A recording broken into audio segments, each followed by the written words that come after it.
विमल विमल। तुम अपनी आँख में अमृत रखो विमल विमल, सदा विमल विमल। तुम्हारी वाणी में माधुर्य हो सरल सरल, सदा सरल सरल। तुम हो के निर्विकार, सबका करो सत्कार। तुम हो के निर्विकार, सबका करो सत्कार। ये जन्म तुम्हारा इम्तिहान है, जो मन वचन कर्म से पवित्र है, वो चरित्रवान ही यहाँ महान है।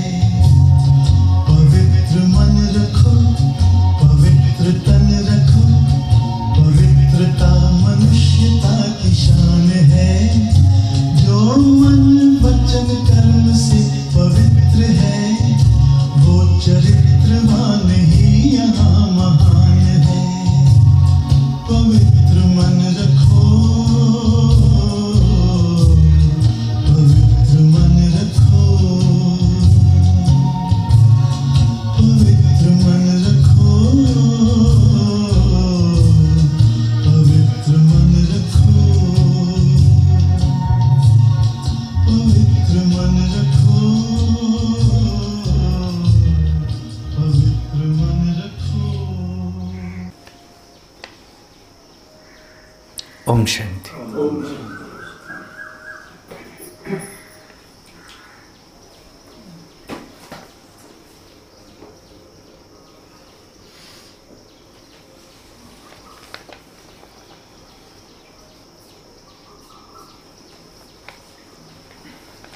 ओम शांति।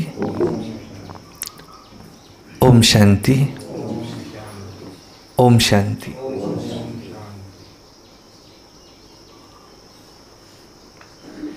बाबा है पवित्रता का सागर।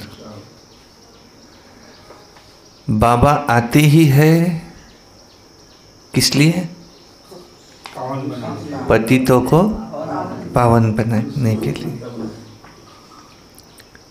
तो पवित्र मन भी रखो, पवित्र तन भी रखो। बाबा ने कहा यहाँ तुमको कोई खर्च आदि देने की ज़रूरत नहीं है, क्योंकि बच्चा अपने बाप को ट्यूशन लगाता है तो उसका कोई खर्च थोड़ी देगा। नहीं, बाबा तो आए ही है बच्चों को वर्षा देने, लायक बनाने। लायक माना ही पावन। जो दुनिया है वो दुनिया कैसी दुनिया है? सतयुग पावन दुनिया है। इसमें हमें पतित से पावन बनना है, मनुष्य से देवता बनना है। सब विकारों को हमें छोड़ना है। हम यहाँ आते ही है किस लिए? निर्विकारी बनने के लिए। रोज की पढ़ाई का सार क्या है? पवित्र बनो। और पवित्र कैसे बनेंगे? उसकी विधि कौन सी? निरंतर मेरी याद में रहो। याद टूटी और माया घुसी। ये माया ही हमारी क्या है? दुश्मन। विद्याभान में लाती और हमें अपवित्र बनाती।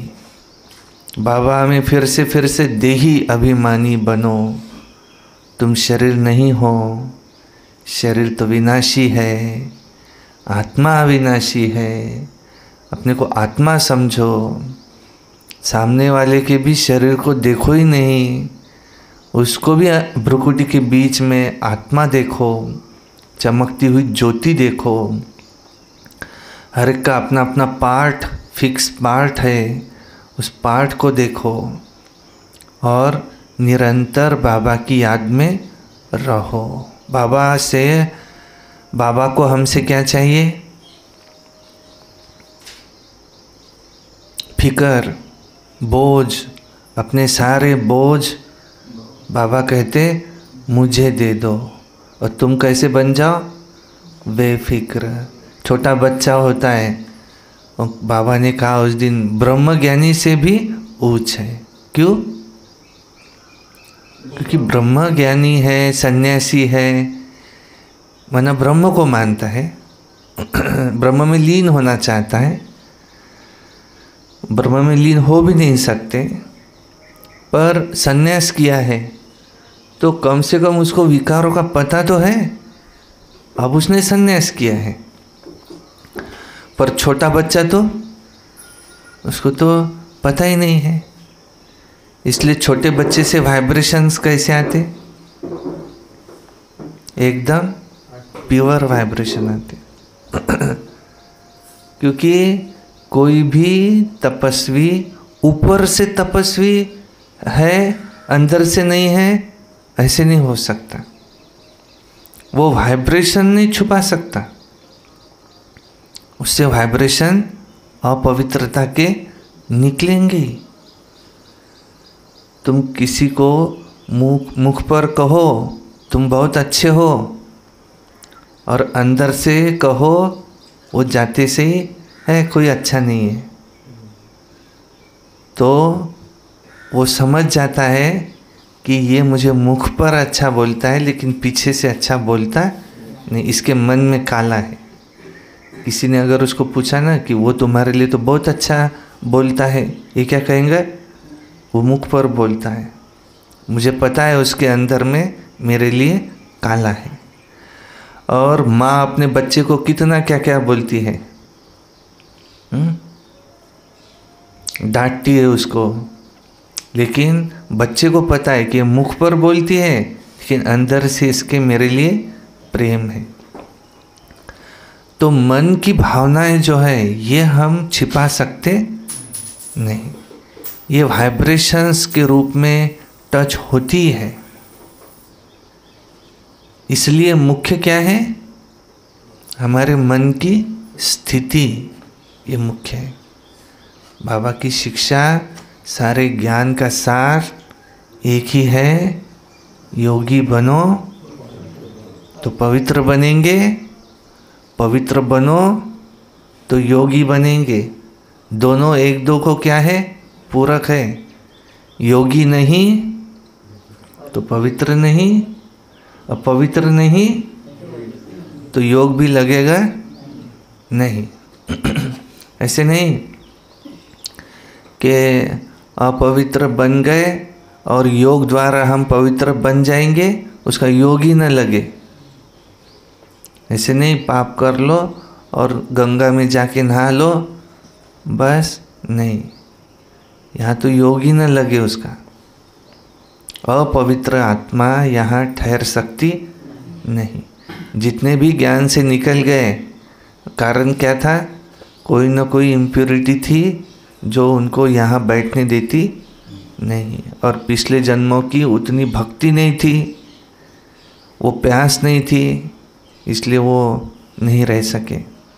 अब सुनते हैं आज बाबा हमें पावन बनाने के लिए कौन सी शिक्षाएं देते हैं। प्यारे बाबा हमारे वेल विशर हैं, वो चाहते हैं कि हमारा कल्याण हो। उसके लिए रोज़ आकर के अलग अलग तरह से हमें रोज़ समझाते हैं कि बच्चे ऐसे नहीं ऐसे करो, ऐसे नहीं ऐसे बनो। देखो कितना सुप्रीम पावर, सुप्रीम सोल, वो हमको शिक्षक मिला। तो सुनते आज की उनकी शिक्षाएं क्या है। आज की वाणी है 14/5/2024 की। सारे मुरलिका मीठे बच्चे आत्म अभिमानी बनो। रोज़ रोज़ कहते, क्योंकि फिर देह अभिमान आ जाता, फिर बाबा अपनी तरफ खींचते। आत्म अभिमानी बनो, मैं आत्मा हूँ, मैं शरीर नहीं हूँ। यह है पहला पाठ। यहाँ का पहला पाठ कौन सा? पहला ही चित्र है, आप आत्मा हैं, यू आर अ सोल। यही पाठ सबको अच्छी तरह पढ़ाओ। प्रश्न है, ज्ञान सुनाने का तरीका क्या है और किस विधि से ज्ञान सुनाना है? उत्तर है, ज्ञान की बातें पहले तो बड़ी खुशी खुशी से सुनाओ, लाचारी से नहीं सुनाओ। तुम आपस में बैठकर ज्ञान की चर्चा करो। आपस में बैठकर कौन सी चर्चा करो? इस वर्ष खेत में क्या पेरना है, ये एक बार हुआ, वो भी काम का है। एक बार हुआ, ठीक है, वो भी करो उस उधर निर्वाह के लिए। लेकिन ये तो करो ही नहीं, वो व्यक्ति कैसा है, वो व्यक्ति कैसा है, उसके चिंतन से तो हमको पतन की ओर ही जाना है। वो जैसा भी है तो हमारे डिस्कशन से तो बदलना है नहीं। फिर हम अपना माथा क्यों खराब करें? हमको आपस में ये चिंतन नहीं करना, आपस में बातचीत करना है। तो कौन सी? तुम आपस में बैठकर ज्ञान की चर्चा करो कि बाबा हमें क्या कहते हैं, आपने को आत्मा समझो, तुम्हारा पुरुषार्थ क्या है, कहाँ तक तुम अपने को आत्मा समझते हो। ज्ञान का मनन चिंतन करो पहले और फिर किसी को सुनाओ। अपने को आत्मा समझकर फिर आत्मा को सुनाएंगे तो सुनने वाले को भी खुशी होंगी। ऐसे सुनाओ, आत्मा आत्मा, भाई भाई, भाई भाई को समझाता है, ऐसे समझाओ। ओम शांति। बाप कहते हैं आत्म अभिमानी व देही अभिमानी हो बैठो, क्योंकि आत्मा में ही अच्छे व बुरे संस्कार भरे होते हैं, भरे जाते हैं। सबका असर आत्मा पर ही होता है। आत्मा को ही पतित कहा जाता है, आत्मा को ही पावन कहा जाता है। पतित आत्मा कहा जाता है तो जरूर जीव आत्मा होंगी। जीव आत्मा माना शरीर में रहते हुए आत्मा, यह है जीव आत्मा। शरीर से अलग आत्मा। अभी हम सब कौन है? शरीर में है, जीव आत्मा है। आत्मा शरीर के साथ होंगी। पहली पहली बात कहते हैं बाबा आत्मा होकर बैठो। अपने को शरीर नहीं, अपने को आत्मा समझ बैठो। आत्मा ही इस ऑर्गन को, इन ऑर्गन्स को चलाती है। घड़ी घड़ी अपने को आत्मा समझो तो क्या होगा? मैं आत्मा हूँ, मैं आत्मा हूँ, मैं आत्मा हूँ, तो क्या होगा? देही अभिमानी बनेंगे और पावन बनेंगे नहीं। मैं आत्मा हूँ, मैं आत्मा हूँ, मैं आत्मा हूँ, ये समझेंगे तो क्या होगा? योग लगेगा, हैं? मर्जीवा स्थिति आएंगी। और क्या होगा? नहीं, आत्मा समझने से निर्विकारी नहीं बनते। मैं आत्मा हूँ, मैं आत्मा हूँ, ये समझने से फिर आपको परमात्मा याद आएगा।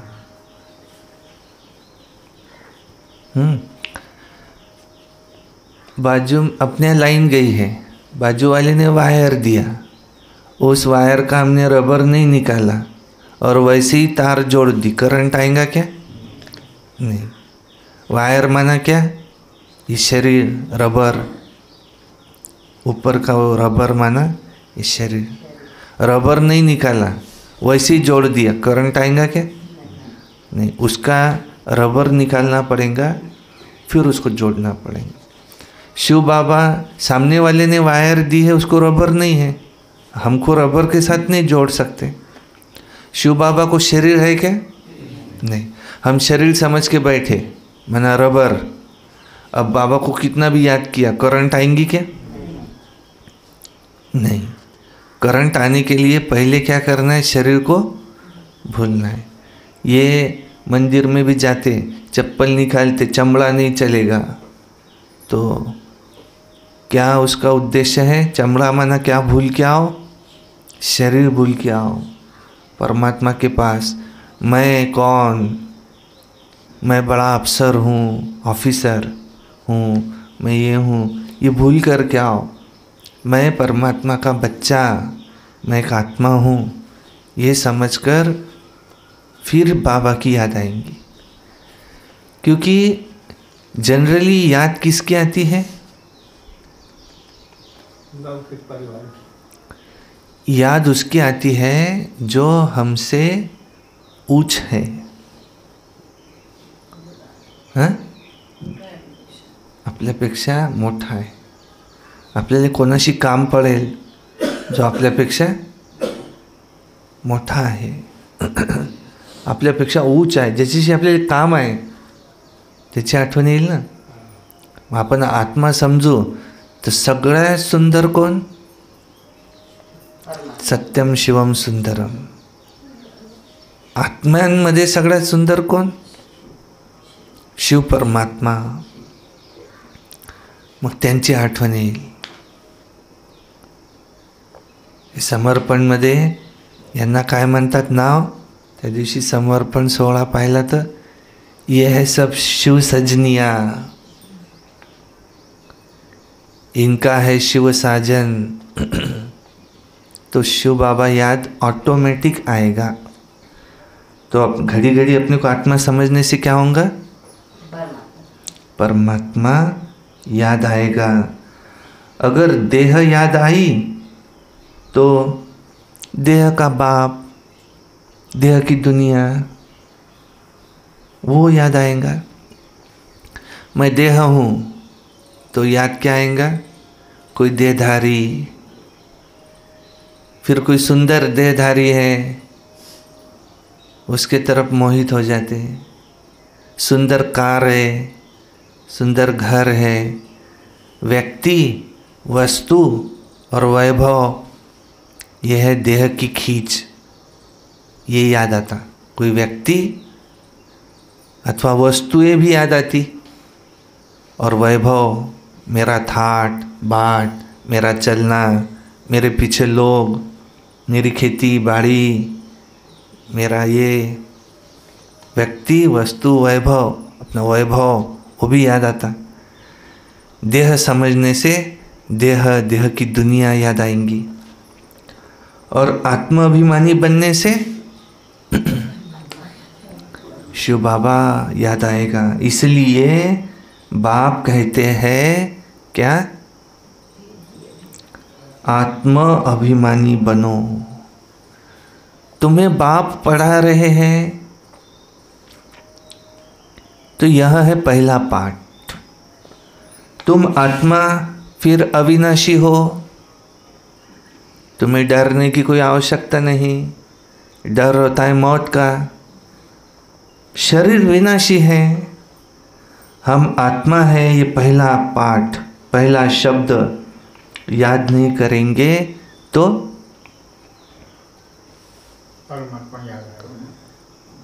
कच्चे पड़े रहेंगे। कच्चा किसको कहते हैं? यहाँ बाबा का स्टूडेंट याद में रहते वो नहीं, जिसको यही नहीं मालूम कि मैं आत्मा हूँ। जो आत्माभिमानी होकर नहीं रहते उनको बाबा क्या कहते? पहला ही पाठ हम आत्मा है, ये उसका पक्का नहीं। उसको क्या कहते बाबा? कच्चे पड़े रहेंगे, पड़ जाएंगे, कच्चे पड़ जाएंगे। मैं आत्मा हूँ, शरीर नहीं हूँ। ये शब्द इस समय बाप पढ़ाते हैं, आगे कोई भी पढ़ाते नहीं थे। इतना जोर आत्मा समझो आज तक किसी सत्संग में किसी गुरु ने नहीं दिया। अब बाप आए हैं आत्माभिमानी बनाकर ज्ञान देने के लिए। उन लोगों का कंसंट्रेशन सारा शरीर के ऊपर है। उनको आत्मा का उतना ज्ञान नहीं है। वो जोर कहाँ देते कुछ पता नहीं, तो सांस के ऊपर, श्वास आ रही है श्वास जा रही है, इधर कंसंट्रेट हो। कहाँ भी बुद्धि कंसंट्रेट हुई तो कुछ तो फायदा होगा ही, फिर थोड़ा बहुत फायदा होता है, समझते हैं इसी में सब कुछ है। लेकिन इससे भी ऊपर का योग, भारत का प्राचीन राजयोग, वो है राजयोग, गीता में वर्णित। वो है अपने को देह सहित, देह के सभी धर्मों को, संबंधों को भूल, अपने को अकेला आत्मा निश्चय कर, देह का भान भूल, एक परमात्मा की याद में मगन हो जाना। ये अनुभव ही गलत है कि मैं जब योग में बैठता हूँ ना, तो मेरे शरीर में मुझे यहाँ ये होता है, वहाँ वो होता है, वहाँ वो होता है। अभी तक वो उस लेवल तक पहुँचे ही नहीं। लेवल वो है, मैं अपना शरीर का भान भूल चुका था, मेरा शरीर खत्म हो गया था। क्योंकि जहाँ ये हुआ था ना, वो तो जलने वाला है ना, फिर वो सारे जो प्राप्तियाँ भी खत्म हो जाएंगी। नहीं, अनुभव ये हो, मैं पूरी तरह से अशरीरी बन गया था, मैं देह की दुनिया भूल चुका था। बस मैं अपने को एक ज्योति बिंदु आत्मा देख रहा था, और मैं एक परमात्मा की याद में मगन था, और इतना मुझे अतीन्द्रिय सुख मिल रहा था कि जिसको मैं शब्दों में बयां नहीं कर सकता। और मुझे ऐसे लग रहा था कि मैं इसी में खोया रहूं। ये मेरा अनुभव है योग का। ऐसा उसने अनुभव देना चाहिए। वो है अवस्था। ये बाहर वाले जो योगी हैं उनकी अवस्था है शरीर। शरीर में मेरे ये हो रहा था, पाँव से लेके संवेदनाएं मेरी समेटते जा रही थी। फिर मूलाधार चक्र, 7 चक्र, फिर एक एक चक्र जागृत होते होते फिर मैं यहाँ आया, हम बस खत्म। हमारी शुरुआत ही यहाँ से है। उनका जहाँ एंड होता ना, यहाँ अब हमारी शुरुआत होती है यहाँ से कि शरीर खत्म हुआ, मैं आत्मा हूँ, परमात्मा की संतान हूँ। उसकी फिर 4 अवस्थाएं हैं, यहाँ लिखा है। स्मृति, स्मरण, मनन, और आखिरी में है मगन। अब कोई संकल्प नहीं, बाबा और मैं कंबाइंड। और वो पीछे से दिखाए ना, उसमें श्री कृष्ण का साक्षात्कार हो रहा है, उसमें परमात्मा की जगह श्री कृष्ण दिखाए, और पीछे से घंटियाँ बज रही है, ढोल बज रहे हैं, ऐसे उसको अनुभव हो रहा है। बस वो एक शिव बाबा, दूसरा न कोई। और उसमें इस अवस्था में हम जितना रह सके तो उसमें हमारे विकर्म फटाफट खत्म हो जाते, भस्म हो जाते।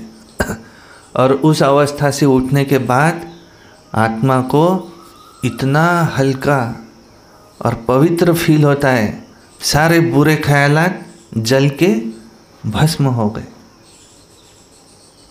ये है योग। बस इसकी प्रैक्टिस। और उसके लिए पहला पाठ कौन सा? जब तक होता नहीं पक्का, मैं आत्मा हूँ, मैं आत्मा हूँ, मैं आत्मा हूँ, मैं आत्मा हूँ।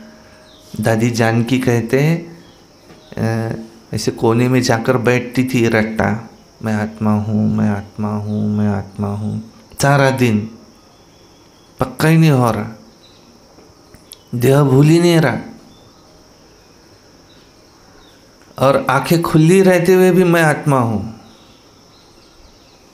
इतना पक्का। ब्रह्मा बाबा ने डायरिया की डायरिया लिख डाली, मैं आत्मा हूं, मैं आत्मा हूं, मैं आत्मा हूं, मैं आत्मा हूं, मैं आत्मा हूं। इतनी उन्होंने मेहनत इस पर की। आत्म प्रकाश भाई बताते कि वहाँ पांडव भवन में ऊपर टेरास पर जाकर 3 घंटे एक ही अभ्यास, मैं आत्मा हूँ, मैं शरीर नहीं हूँ, मैं आत्मा हूँ, शरीर नहीं हूँ, मैं आत्मा हूँ, आत्मा ही हूँ, मैं शरीर नहीं हूँ, ऐसा अभ्यास किया। अभी यहाँ भी जगह है,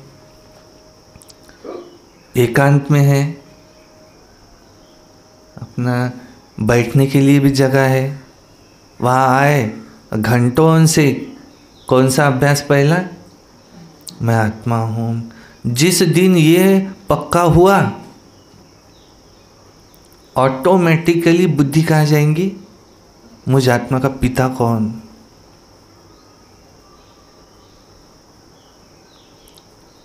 और वो है मुझे ताकत देने वाला। ये सब आत्माएं, ये इनसे मुझे वर्षा नहीं मिलना है, मुझे जो मिलना है उससे मिलना है, फिर उसी की याद रहेंगी बस।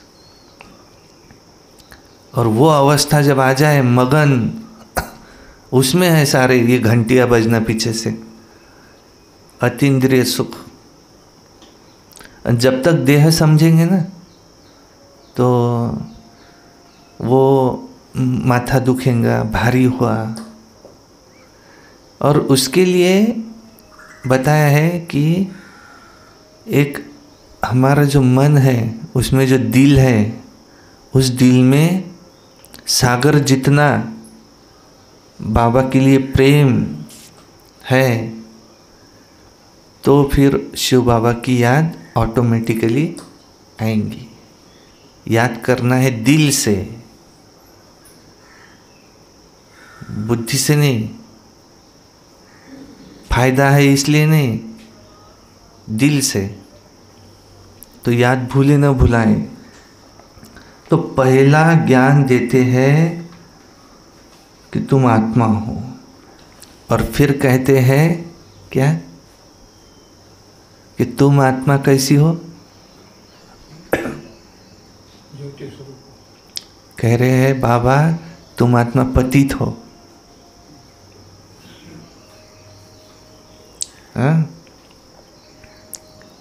डायरेक्ट कह रहे, कोई दुनिया में बोल सकता कि हमको ऐसा, तुम पतित हो। वो कहेंगे तू भी देख ले कैसा है, तो पहले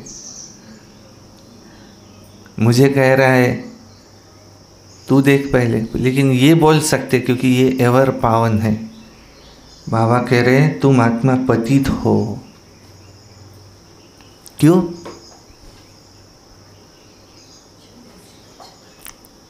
क्योंकि तुम्हारा दोष भी नहीं है इसमें, ये दुनिया ही पुरानी है, इसमें सारे पतित हैं। प्रदर्शनी में भी तुम बच्चे बहुतों को समझाते हो, प्रश्नोत्तर करते हो।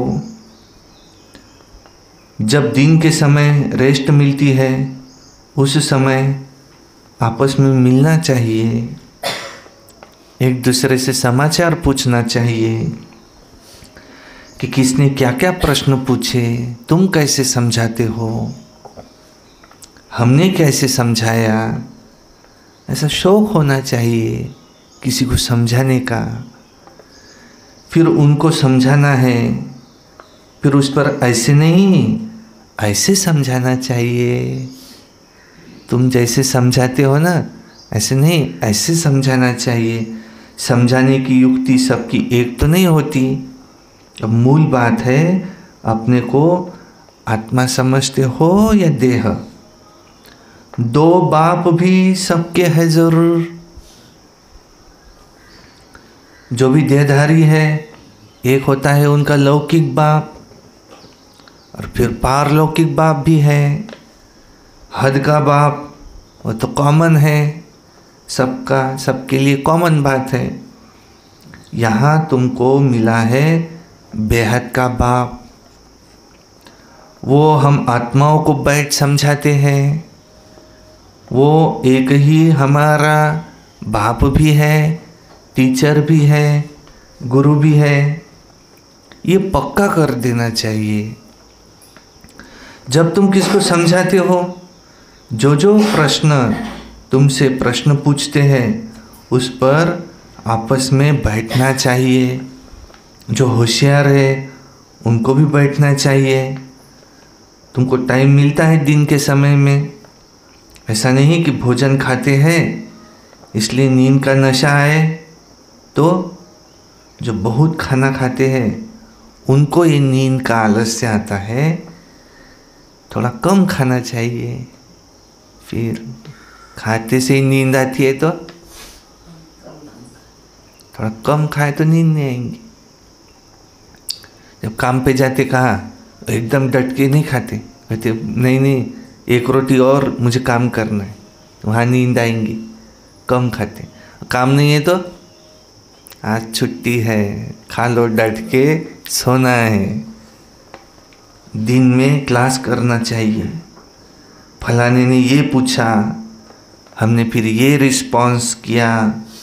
प्रश्न तो भिन्न भिन्न पूछेंगे ही, उनका रिस्पॉन्स भी चाहिए रियल। देखना चाहिए कि उनको कशिश में लाया,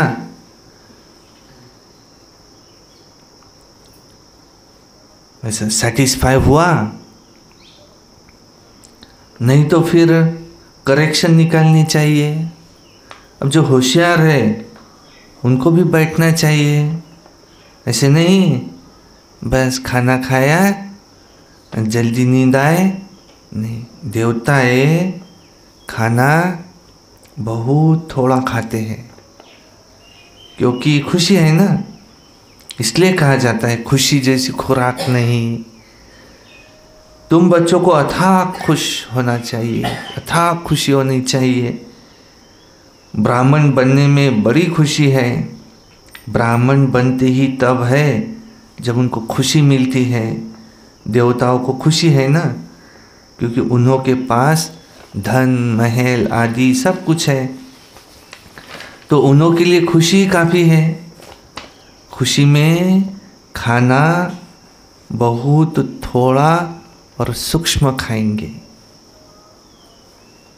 बहुत खुशी हो रही है तो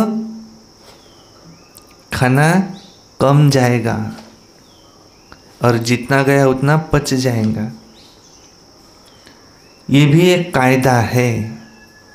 सत्युग में क्यों कम खाते, रीजन बताया बाबा ने आज। सत्युग में कम क्यों खाते, वहाँ खुशी इतनी है, सोने के महल है, ये है वो है, इतनी खुशी है कि खुशी जैसी खुराक नहीं। आधी खुराक तो खुशी से पेट भर गया, अब थोड़ा बहुत खा लो। और जो दुखी है तो भोजन भी कैसा करेगा,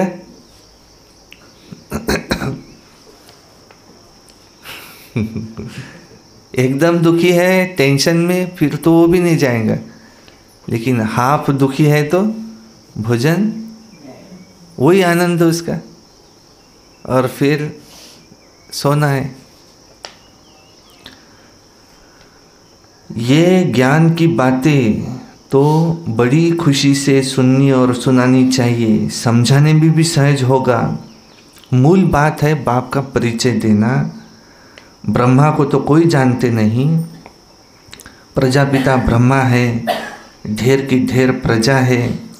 ये प्रजापिता ब्रह्मा कैसे होगा, इस पर बहुत अच्छी रीति समझाना है।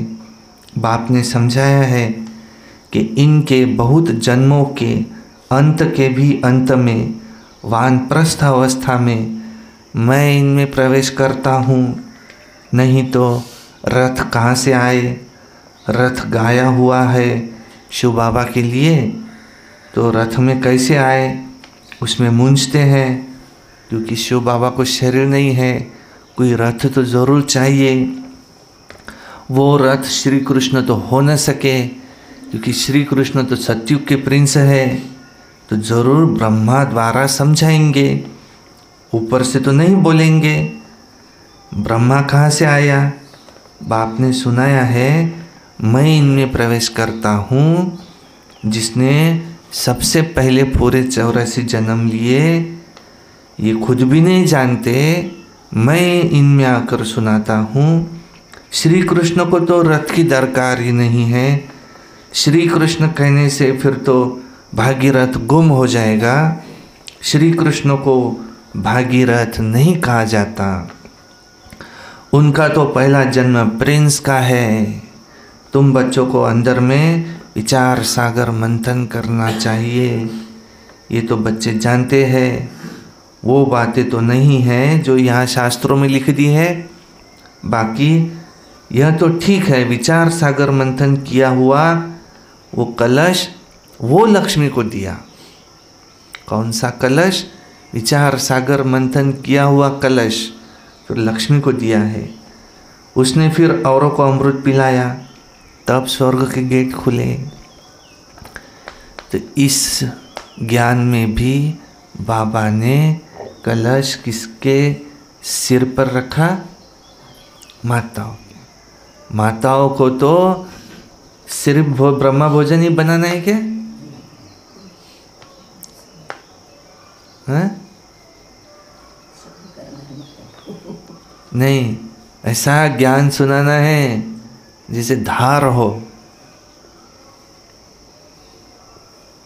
ज्ञान की। वो कलश माताओं के ऊपर रखा, लक्ष्मी के ऊपर दिखाया। विचार सागर मंथन करना है, कैसे हम किसको समझाएं? कोई देखे तो कहे ये योगिनी, ये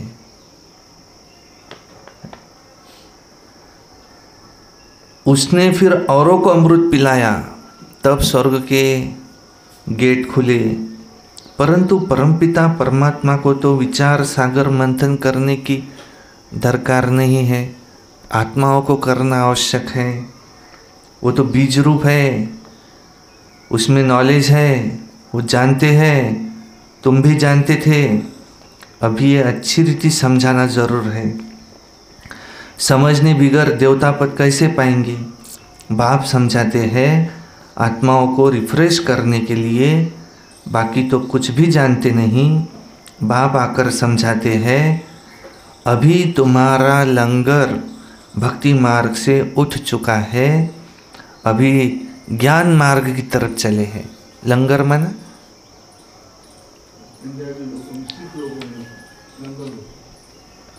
वो नाव जिसमें से टांगी हुई होती है। नाव में जो लंगर डालते हैं वो लोहे की। हाँ, वो अगर नहीं निकाला तो नाव आगे जाती नहीं। तुम कितना भी उसको आगे ले जाओ, उसका लंगर उठ जाए, निकाल ले उसमें से, तो नाव आगे जाएंगी। ऐसे तुम्हारा लंगर भक्ति मार्ग से उठ चुका है और अब ज्ञान मार्ग की तरफ चले हैं। बाप कहते हैं मैं तुमको जो ज्ञान देता हूँ वो सतयुग में प्रायलोप हो जाता है, सिर्फ ज्ञान के संस्कार रह जाते हैं। एक है निराकार, दूसरा है साकारी बाप। समझाए तो बहुत अच्छा जाता है, परंतु क्या बाप कितना अच्छा समझाते हैं, परंतु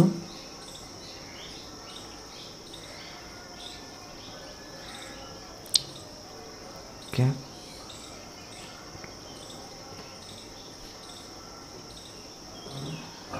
आत्माभिमानी बनना है। परंतु आत्माभिमानी बनना है नहीं। इतना अच्छा बाप समझाते हैं, परंतु क्या, परंतु माया ऐसी है जो कशिश कर गंध में ही ले जाती है। गंध की भी क्या है? बाबा कह रहे कशिश, माया अपनी कशिश में लाती है, कशिश कर गंध में ले जाती है और पतित बन पड़ते हैं। बाप कहते बच्चे तुम काम चिता पर चढ़ एकदम कब्रिस्तान में आ गए हो, फिर यहाँ ही परिस्तान होगा। आधा कल्प परिस्तान चलता है, फिर आधा कल्प कब्रिस्तान चलता है। अभी सब कब्री दाखिल होने हैं। सीढ़ी पर भी अच्छी रीति समझा सकते हो, ये पतित राज्य है, इसका विनाश तो ज़रूर होना है। इस धरनी पर अभी कब्रिस्तान है, फिर यही धरनी चेंज हो जाएंगी, अर्थात आयरन एजेड से गोल्डन एजेड दुनिया होगी। फिर 2 कला कम होगी, तत्वों की भी कलाएँ कम हो जाती है, तो फिर उपद्रव मचाते हैं। तुम सभी को अच्छी रीति से समझाते हो, अगर नहीं समझते तो यहाँ आकर भी कुछ नहीं समझते तो क्या?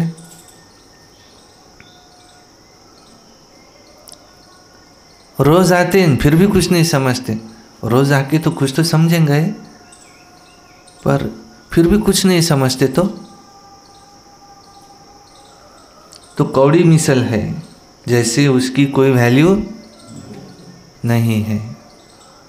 ये वैल्यू तो बाप बैठ बतलाते हैं। गाया जाता है हीरे जैसा जन्म। तुम भी पहले बाप को नहीं जानते थे, तुम कौड़ी जैसे थे, अभी बाप आकर हीरे जैसा बनाते हैं। बाप से ही हीरे जैसा जन्म मिलता है, और फिर कौड़ी जैसे क्यों बनते हो? तुम इस समय ईश्वरीय संतान हो ना। गायन भी है, आत्माएं परमात्मा अलग रहे बहुकाल। सुंदर मेला कर दिया जब ब्रह्मा बाबा बीच में मिला दलाल। तो जब वहाँ शांति धाम में है तो उस मिलन से तो कोई फायदा नहीं है। वहाँ तो सिर्फ पवित्रता है और शांति का स्थान है। यहाँ तुम जीव आत्माएं हो और परमात्मा बाप उनको अपना शरीर नहीं है, वो शरीर धारण कर तुम बच्चों को पढ़ाते हैं। तुम बाप को जानते हो और कहते हो बाबा। बाप कहेंगे,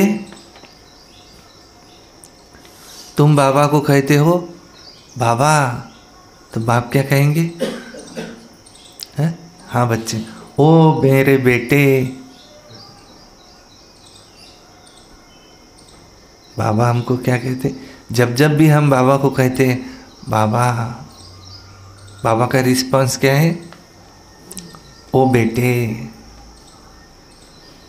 लौकिक बाप भी कहेंगे ना, हे बाल बच्चे आओ तो तुमको टोली खिलाऊं, तो झट सब भागेंगे। ये बाप भी कहते हैं बच्चे आओ तो तुमको मैं वैकुंठ का मालिक बनाऊं, तो ज़रूर सब भागेंगे। पुकारते भी है कि हम पतितों को पावन बनाकर पावन दुनिया विश्व का मालिक बनाने आओ। अब निश्चय है तो मानना चाहिए। बुलाया भी बच्चों ने है, हम आते भी बच्चों के लिए है। बच्चों को ही कहते हैं तुमने ही हमें बुलाया, आधा कल्प बुलाया, अब मैं आया हूँ। पतित पावन भी बाप को ही कहते हैं ना। गंगा आदि के पानी से तुम पावन बन नहीं सकते। आधा कल्प तुम भूल में चले हो, भूल में चले हो, भगवान को ढूंढते हो, परंतु किसको भी समझ में नहीं आता है। अब बाप कहते हैं बच्चों, तो बच्चों का भी उस उल्लास से निकलना चाहिए, हे बाबा। परंतु इतना उल्लास से कोई का निकलता नहीं है। स्वर्ग का मालिक बनाते कितना उल्लास से निकलना चाहिए। क्या क्या निकलना चाहिए? हे बाबा, ओ मेरे बाबा। इसको ही देह अभिमान कहा जाता है, न कि देही अभिमानी। निकलता नहीं है तो देह अभिमान है। तुम अभी बाप के सम्मुख बैठे हो। बेहद के बाप को याद करने से बेहद की बादशाही ज़रूर याद आएंगी। ऐसे बाप को कितना प्यार से रिस्पॉन्स करना चाहिए। बाप तुम्हारे बुलाने पर आया है। ड्रामानुसार 1 मिनट भी आगे पीछे नहीं हो सकता। सभी कहते हैं ओ फादर रहम करो, हमें लिबरेट करो, हम सब रावण की जंजीर में हैं, आप हमारे गाइड बनो। तो बाप गाइड भी बनते हैं, सब उनको बुलाते हैं ओ लिबरेटर, ओ गाइड, आकर हमारा गाइड बनो, हमको साथ ले चलो, सुखरूप वापस ले चलो। अभी तुम संगम पर खड़े हो, बाप सतयुग की स्थापना कर रहे हैं। अभी है कलयुग, तो करोड़ों मनुष्य है। सतयुग में तो सिर्फ थोड़े देवी देवताएं थे, तो जरूर विनाश हुआ होगा। फिर वो सामने खड़ा है, इतने सब मनुष्यों का विनाश हुआ होगा, जिसके लिए गायन है क्या? ये साइंस घमंडी कितना बुद्धि से अक्ल निकालते रहते हैं, वो है यादव संप्रदाय। और फिर हिस्ट्री रिपीट होनी है। अभी तो सतयुग की हिस्ट्री भी रिपीट होंगी। तुम समझते हो हम नई दुनिया में ऊंच पद पाने के लिए पुरुषार्थ कर रहे हैं, परंतु क्या अब तुम समझते हो कि हम नई दुनिया के लिए, नई दुनिया में भी उच्च पद पाने के लिए पुरुषार्थ कर रहे हैं, परंतु माया बन, परंतु इसमें पवित्र जरूर बनना है। पवित्र बनने बिगर घर नहीं जा सकते। पवित्र घर तो सजाए खा करके चले भी जाएंगे, पर पवित्र दुनिया में नहीं आ सकते। वो दुनिया कैसी है, वहाँ सब कैसे है, एकदम प्योर है सब। उस दुनिया में आना है तो कैसा बनना पड़ेगा? हाँ, पवित्र। पवित्र असे भांडणं करू शकते का? एकीकडे पवित्र आहे आणि भांडणं सुरू आहेत दोघांचे, याला काय म्हणू आपण? हे तर खूप मोठी अपवित्रता झाली। मनमुटाव होऊ शकते काय?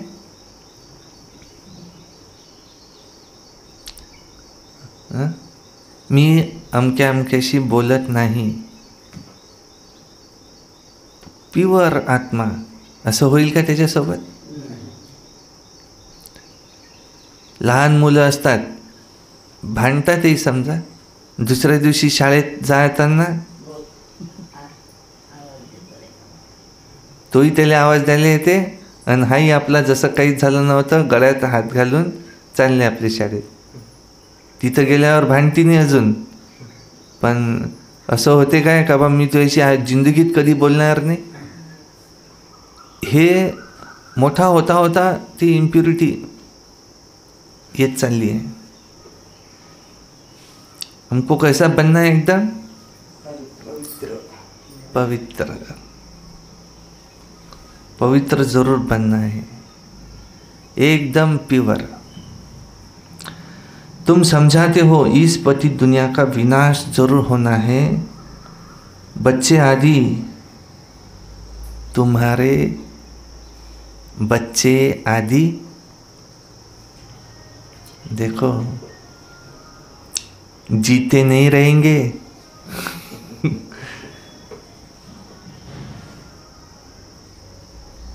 देखो जिन बच्चों में मोह है वो बच्चे तुम्हारे भगवान कह रहा है। तुम क्या कहेंगे? इनको आशीर्वाद दो, जीते रहो। बाबा क्या कह रहे?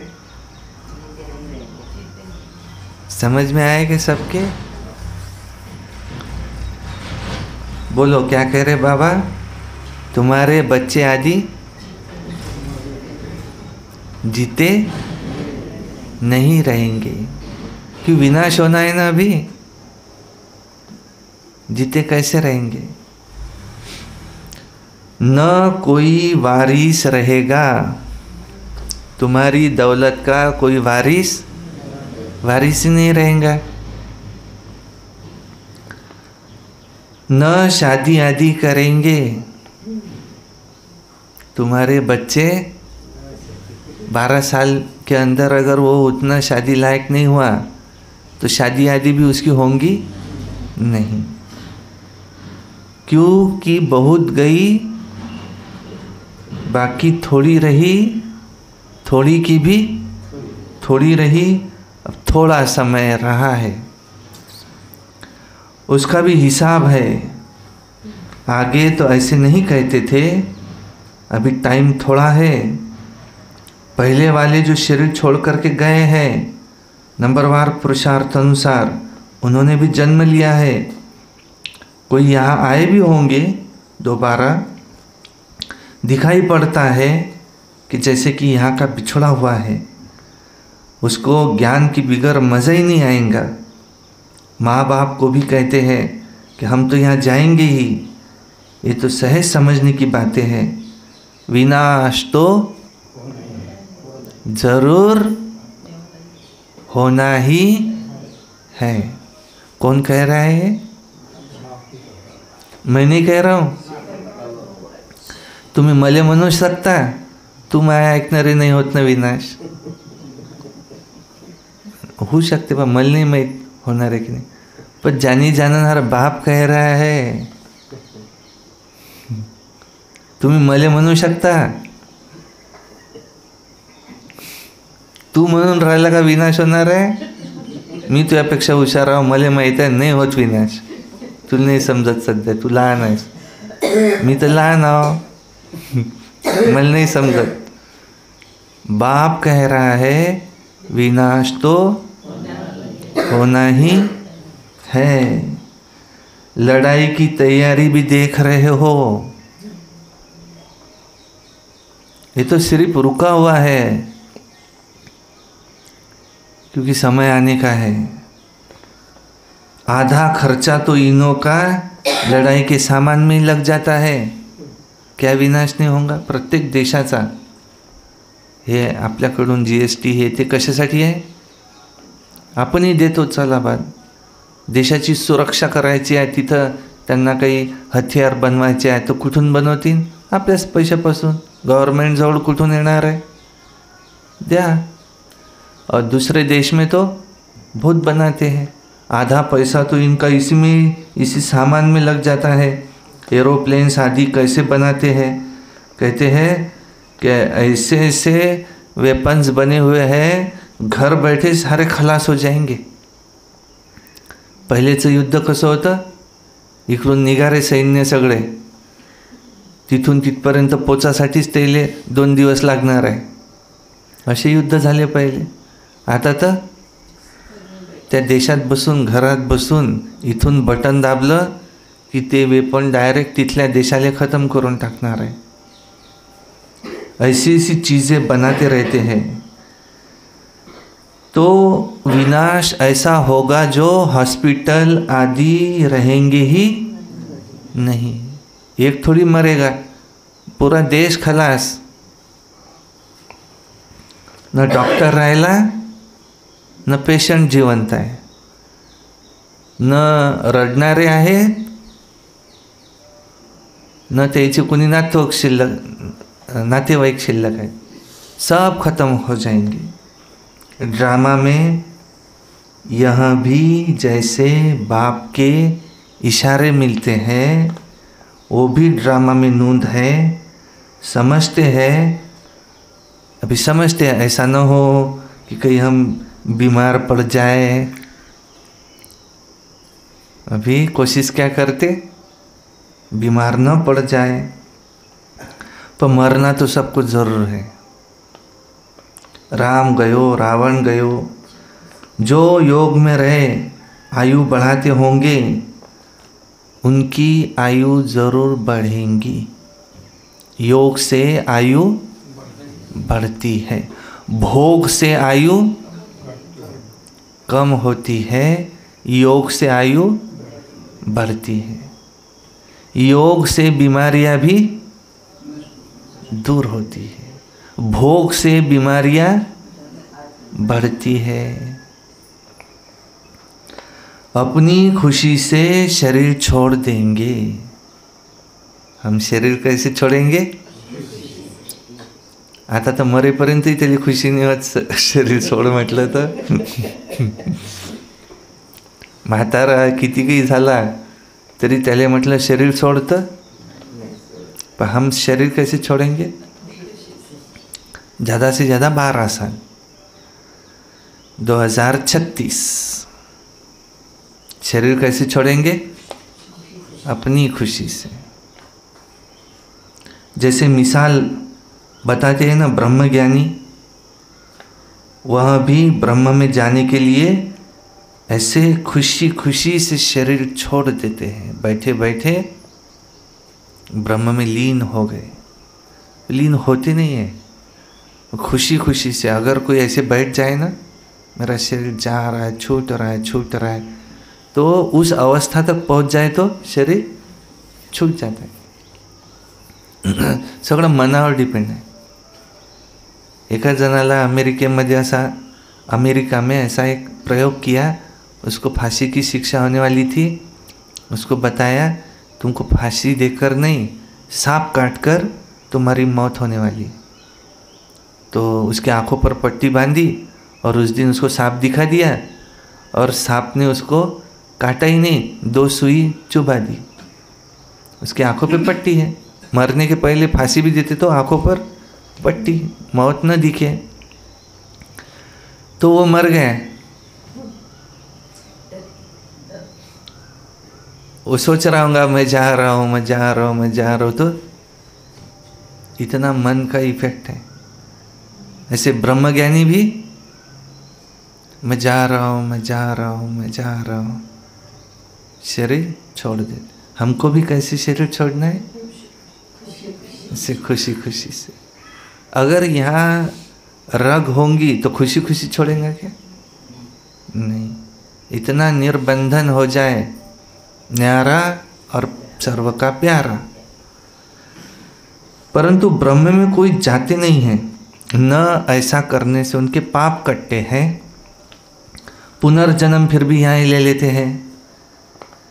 पाप कटने की युक्ति तो बाप ही बतलाते हैं, और वो है माम एकम याद करो, और कोई की भी याद न आए। किसी देहधारी की याद तुम्हें न आए। किस देहधारी में मेरा सबसे ज़्यादा मोह है, ये देखना, और उसमें से मोह निकाल देना। हर एक के अपने अपने कर्मिक अकाउंट है, उस अनुसार वो होता है।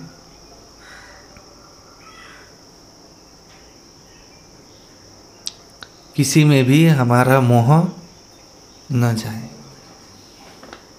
लक्ष्मी नारायण को भी तुम्हें याद नहीं करना है। तुम जानते हो इस पुरुषार्थ से हम ये पद पा रहे हैं, बस स्वर्ग की स्थापना हो रही है, हम पढ़ रहे हैं।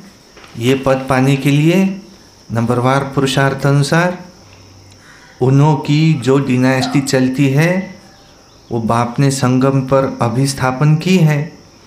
तुम भाषण भी ऐसे करो जो एक्यूरेट किसी की भी बुद्धि में ये बैठ जाए। इस समय हम ईश्वरीय संप्रदाय और प्रजापिता ब्रह्मा की मुख वंशावली कौन है?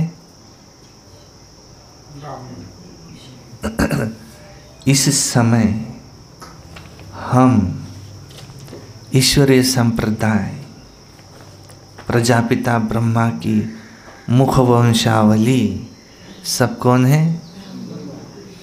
ब्राह्मण कुलभूषण। और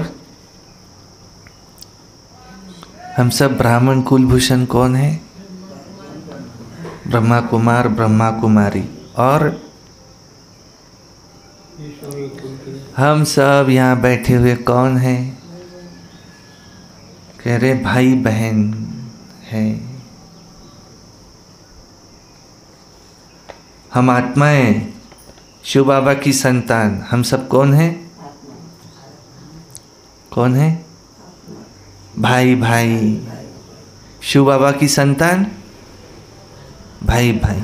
ब्रह्मा बाबा की संतान भाई बहन। तो क्या क्रिमिनल आई नहीं हो सकती। और तो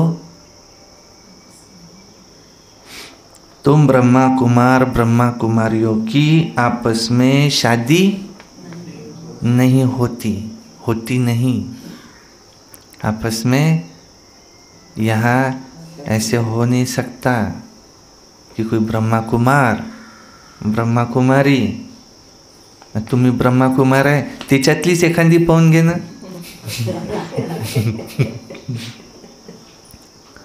तू लग्न नाही करायचं आहे ना, एक काम कर ना, आपल्याला दुसऱ्याही कास्टची असली तर चालते, त्याच्यातलीच एखादी पाहून घे आणि बस दोघही जण मग तेच करा।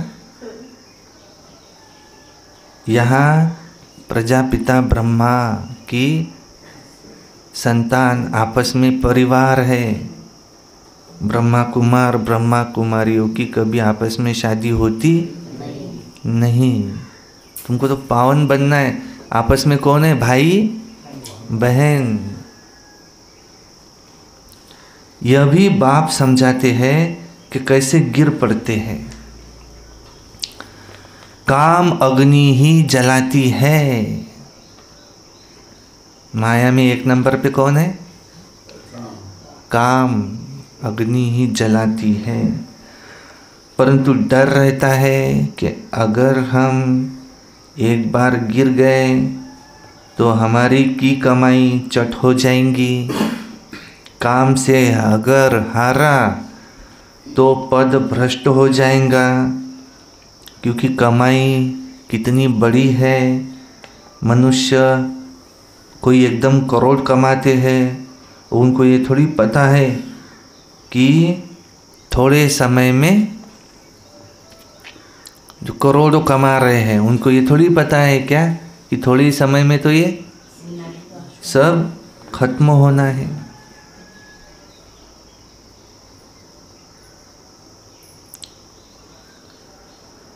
बॉम्ब्स बनाने वाले जानते हैं कि ये दुनिया सारी खत्म होनी है।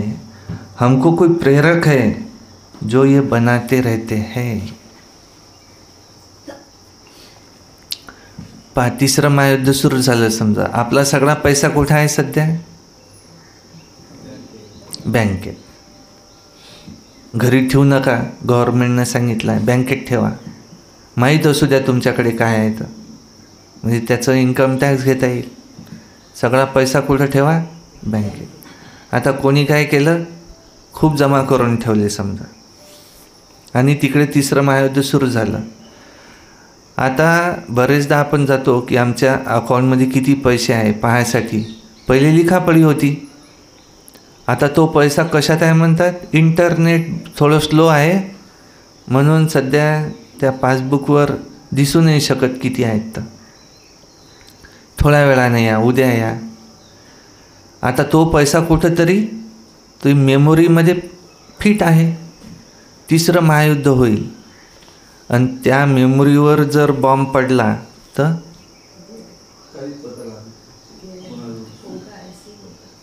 असं होणार आहे। विनाश तो हो नाही आहे। आता तो ज्या वेळेस बँकेत जाईल तर म्हणून ते अकाउंटच डिलीट झालेलं आहे सगळं। कोणाचे किती होते सगळे समान झाले, किती हलचल होईल ना त्यावेळेस सगळं। बॉम्ब्स बनाने वाले जानते हैं दुनिया खत्म होनी है, और कोई है जो हमको, कोई प्रेरक है,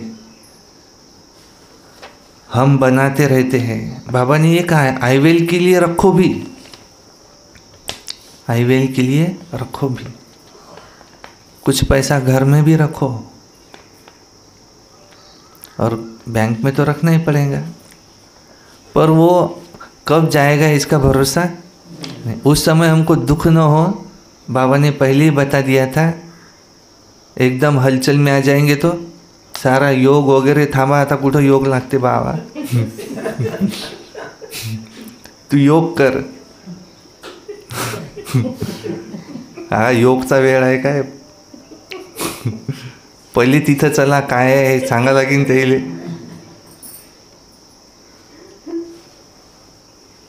बाबा ने पहले ही बता दिया है कि अचानक का समय रहेगा. किसकी दबी रहेंगी? धूल में. किसकी? चोर खाए, किसकी? राजा खाए. सफल होंगी जो धनी के. ऐसा है कुछ. अच्छा. मीठे मीठे सिक्की लदे बच्चों प्रति माता पिता बाप दादा का याद प्यार और गुड मॉर्निंग. रूहानी बाप की रूहानी बच्चों को नमस्ते. हम रूहानी बच्चों की रूहानी बाप दादा को याद प्यार, गुड मॉर्निंग और नमस्ते. सदा रहो हंसते. कम बोलो, धीरे बोलो, मीठा बोलो, सत्य बोलो और सोच समझ कर ही बोलो. वाह बाबा वाह. वाह ड्रामा वाह. वाह मेरा भाग्य वाह. वाह ब्राह्मण परिवार वाह. मैं बाबा का, बाबा मेरा. योगी बनो, पवित्र बनो. रोज अमृत वेला, रोज प्रातः मुरली. सारा दिन याद में रहकर सर्विस. सायंकाली 6:30 से 7:30 योग. रात्रि सोने से पहले याद का चार्ट. और सारे दिन में एक क्लास सुनना है और एक अव्यक्त वाणी पढ़नी है. हमें किसी से क्रोध नहीं करना. कभी क्रोध नहीं करना. हमेशा के लिए प्रसन्न चित्त रहना है. हमें जीजियों का कार्यक्रम बड़ी धूमधाम से. हमें 2024 साल मुक्ति वर्ष मनाना. ये वर्ष हमें मुक्ति वर्ष मनाना है. अब माया को विदाई दे देना है. 24-25 में अब ये रहे ही ना. अभी भी समय है 25 आने. 5वां ही महीना चल रहा है. अभी 7 महीने बाकी है.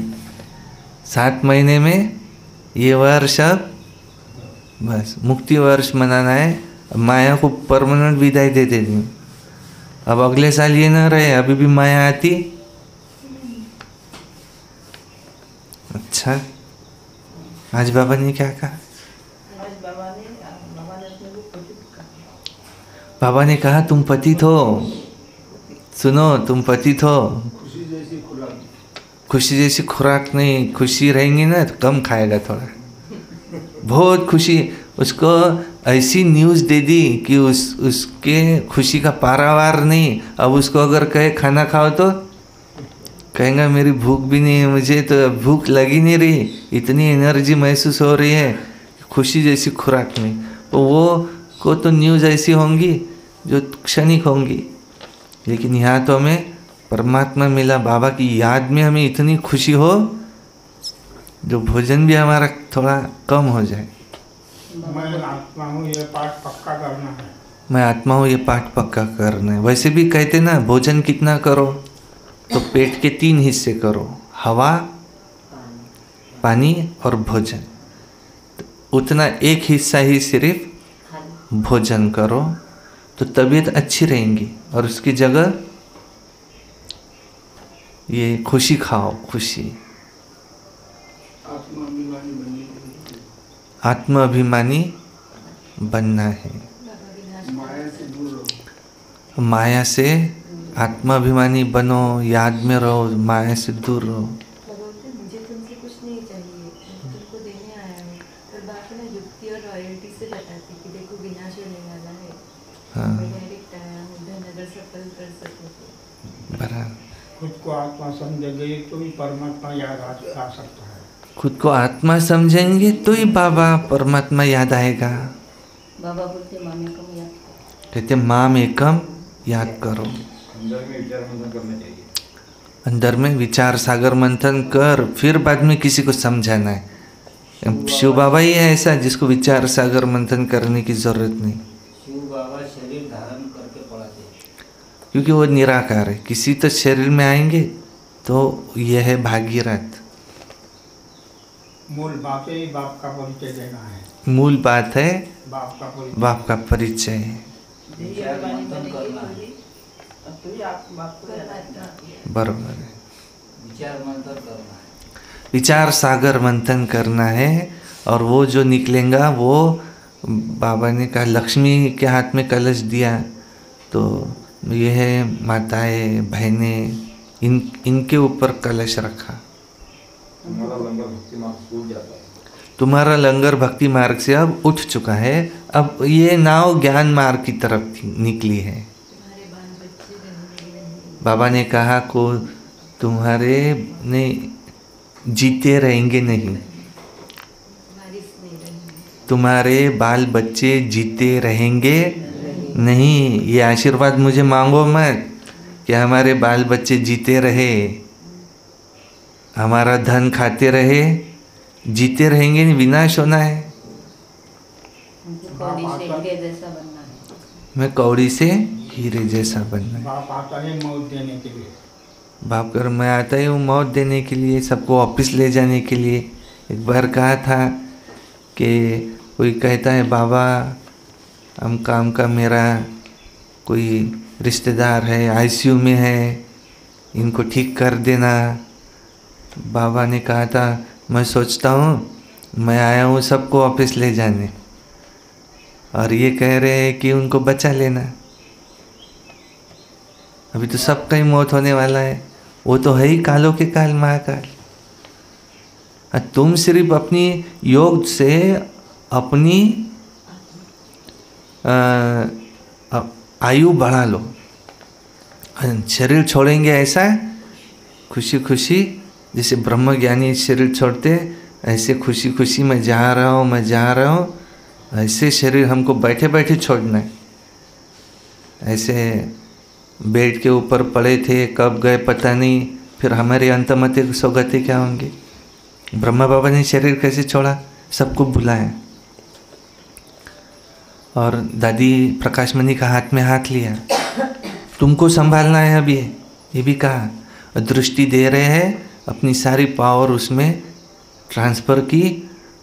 हाथ ढीला पड़ा तो समझा कि ये गए। ऐसे शरीर छोड़ा, तुमको ऐसे शरीर छोड़ना है। ऐसे बुढ़ापे में रोते बिलखते ऐसे नहीं छोड़ना है। और ये भी नहीं समझना कि मुझे बुढ़ापे में फिर कौन सहारा देगा, ये बाल बच्चे हैं हमारे यही देंगे। क्यों, शिव बाबा हमारा बच्चा है ना, हमारी वो हालत ही क्यों आए। जैसा सोचेंगे वैसा होगा। एक माता थी हमेशा क्या कहती थी, मैं तो चलते फिरते जाऊंगी। और पिताजी क्या कहते थे अपने बच्चे को, बेटा खूब माँ बाप की सेवा करना, माँ बाप की सेवा यही पहला धर्म है, इसी से बहुत तुमको पुण्य मिलता है। कभी भी माँ बाप को नहीं दुखाना, खूब सेवा करना। माँ क्या कहती थी, मैं तो चलते फिरते जाऊंगी। तो माँ चलते फिरते गई अचानक, और पिताजी बहुत बीमार पड़े और बेटे ने भी उसकी खूब सेवा की। ऐसे नहीं, बेटे ने सेवा भी बहुत की, पर उनकी वो इच्छा पूरी करने के लिए इनको फालतू बीमार पड़ना पड़ा ना।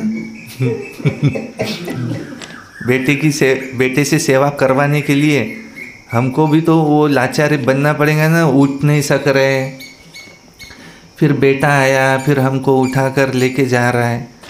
तो सबकॉन्शियस माइंड में वो सूचना गई, तो सबकॉन्शियस माइंड उस तरह से शरीर बीमार किया और वैसा हुआ उसके साथ। इसलिए हम बाबा को क्या कहे, बच्चों को भी बोल दो, तुम मेरी चिंता नहीं करो, तुम अपना अच्छा कर लो, मेरा तो बाबा है, देख ही लेंगे बाबा पे भरोसा रख के।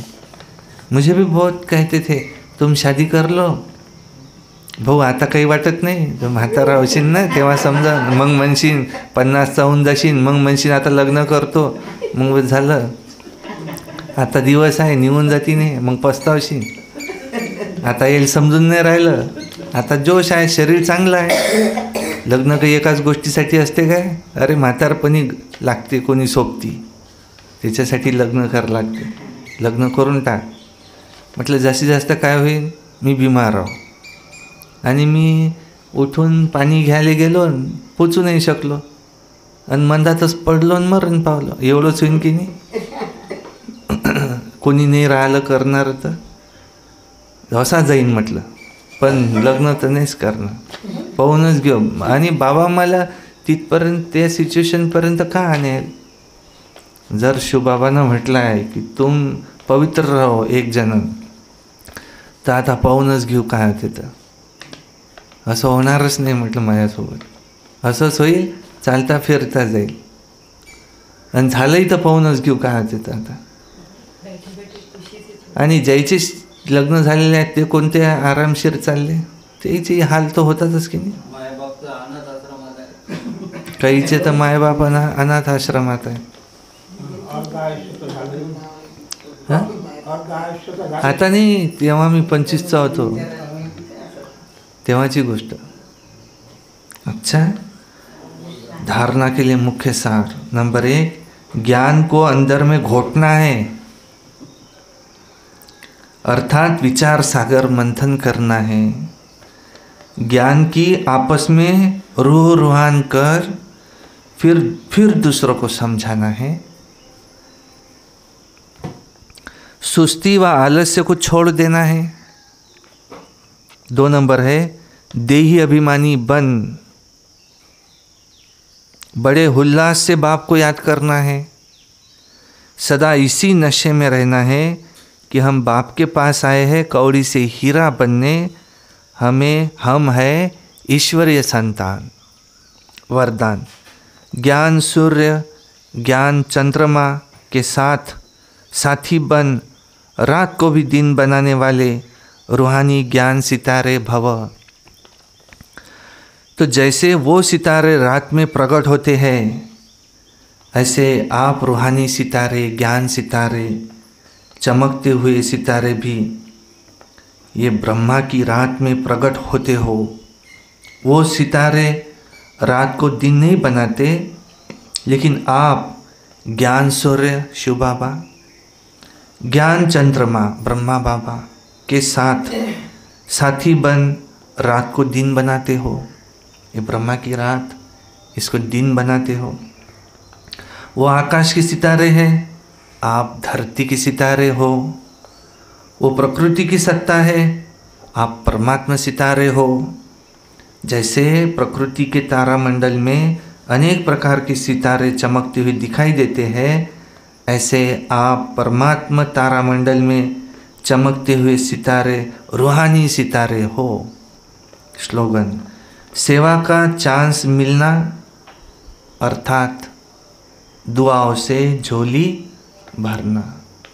कोई सेवा का चांस मिलना अर्थात सर्व की दुआओं से झोली भरना. अच्छा, ओम शांति शांति शांति.